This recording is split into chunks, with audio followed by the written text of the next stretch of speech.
Mesdames, Messieurs, dans un contexte de crise globale, la justice est à la fois catalyseur des tensions et rempart face aux dérives. Les deux mots d'ordre pour la justice en 2025 devront être, à mes yeux, tenir et avancer.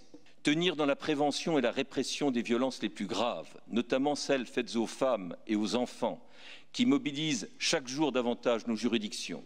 Tenir dans la lutte contre le terrorisme en cette année anniversaire des attentats de Paris, mais aussi contre le narcotrafic et la criminalité organisée qui gangrènent nos territoires et menacent notre sécurité collective. Défi de l'audiencement et donc du jugement des dossiers criminels, alors qu'en tout point du territoire, le nombre d'affaires à juger devant les cours criminelles départementales et les cours d'assises atteint des seuils critiques. Défi également de la surpopulation carcérale, avec désormais plus de 80 000 personnes détenues pour moins de 63 000 places opérationnelles.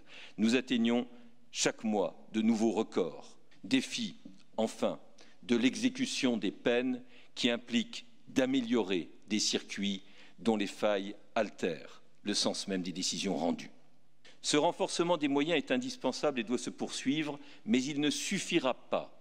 Il ne suffira pas à lui seul à résoudre les blocages et les difficultés que rencontre l'institution judiciaire. Avancer, c'est pour la justice éviter d'être en décalage avec son époque.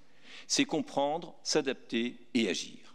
La Cour de cassation joue à cet égard un rôle crucial en étant à l'avant-garde des transformations en cours. Elle l'a démontré encore en 2024 en rendant d'importantes décisions au cœur de grands enjeux de notre temps, mais également du quotidien des Françaises et des Français.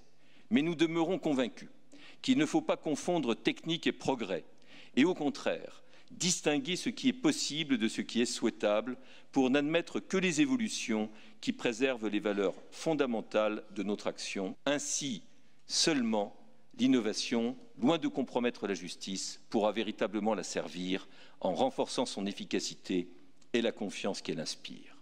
Pour atteindre ces objectifs,